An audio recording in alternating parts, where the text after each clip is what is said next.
The light shining in from the windows lining the school halls appeared a bit dim.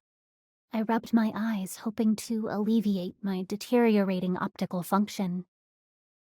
Walking by her side, I noticed my little sister Dee Dee's brows furrowing. I know that face. It is the expression she makes when she is worried. The slowing of my body's physical functions are still within the expected range. There's no need to worry. Dee Dee froze in place. It seemed I had only made her worry more. All life has to come to an end one day. It is just another part of nature. No, said my little sister, her eyes downcast as her voice trembled. You promised everything would be okay. She was right.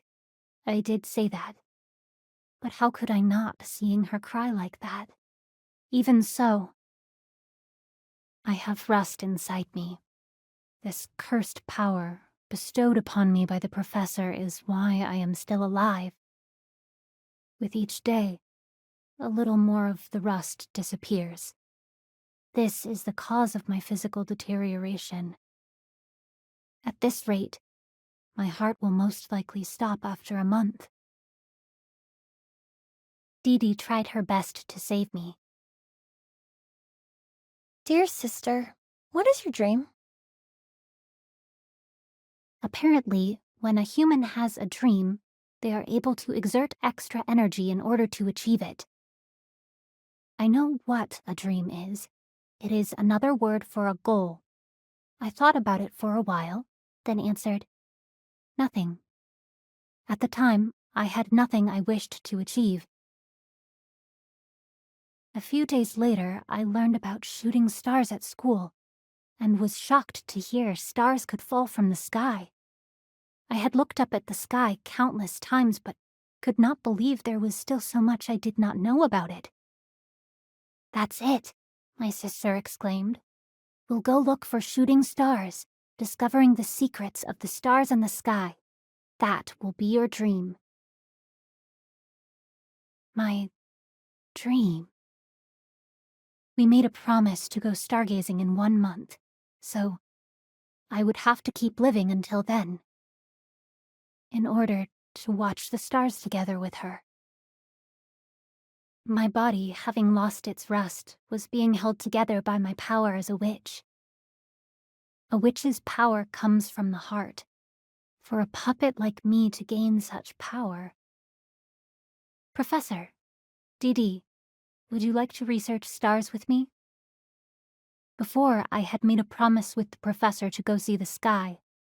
I still remember my excitement from that day. The three of us headed to the library and researched all we could about shooting stars. Dee Dee looked up the optimal times and places to view stars, while I took notes about their changing light and colors. All the while, the professor drew up sketches of shooting stars. If you wish upon a shooting star, your wish will come true, you know? The professor told me so. I added what she said to my notes, and with that, our observation journal was complete. Why can't it be next month already? Said Dee Dee. It seemed even my sister couldn't contain her enthusiasm. Even I caught myself smiling in anticipation. On the day we promised to see the stars, I looked out of the window and watched the pouring rain. Today's plans would most likely be cancelled. It was a shame we would not be able to see the shooting stars, but seeing my little sister so disappointed left even more of a pang in my chest. On the table lay the journal we had made together, alongside our coats, scarves, and warm drinks.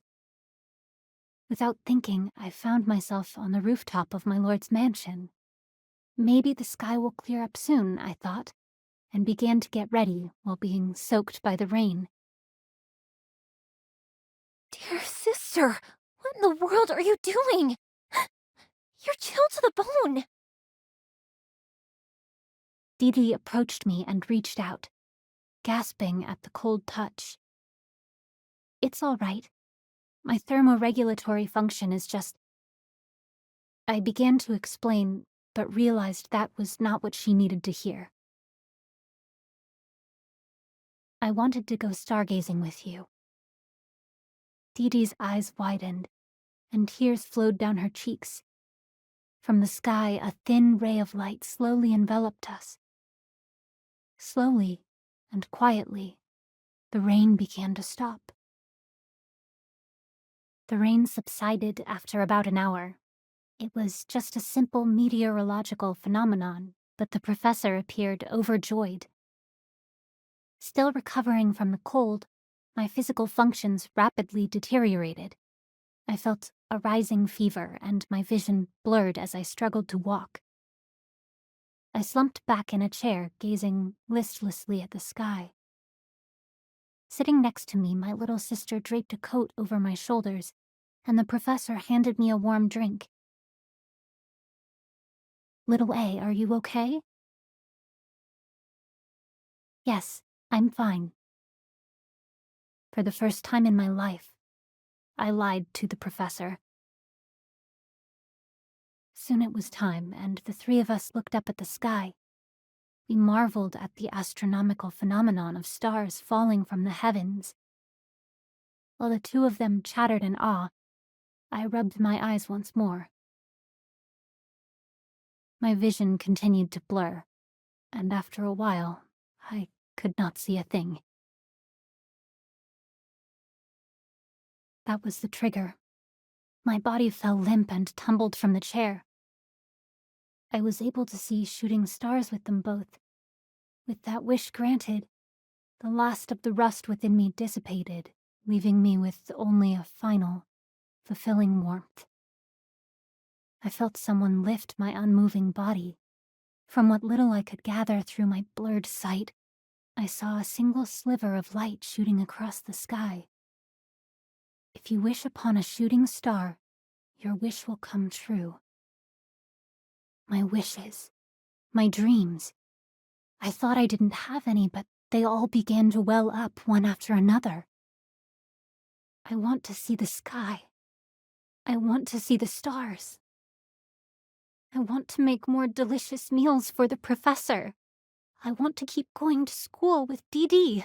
I want to read more books. I want to play more. I want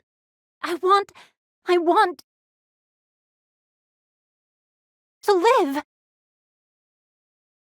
I want to spend more time with Dee Dee and the professor. In the distance, I could hear faint shouts, but everything had already become a blur to me. As my consciousness slowly faded to black, a single ray of light trickled down towards me like a teardrop. I awoke amidst countless shining streams, beckoning me to ascend to the heavens. Entranced by the light's warmth, I felt as though I were melting into it. I only stopped when I heard someone call out. A shooting star flew before me, fading away as it led me back to the ground. I could hear my own voice echoing inside my head. "It's okay."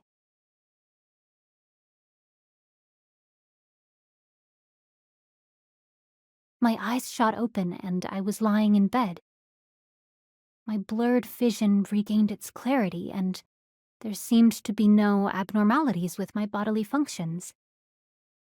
Next to my weeping sister, the professor seemed close to tears herself. "Looks like your wish was granted," she managed to get out. You know, only humans tend to wish upon shooting stars.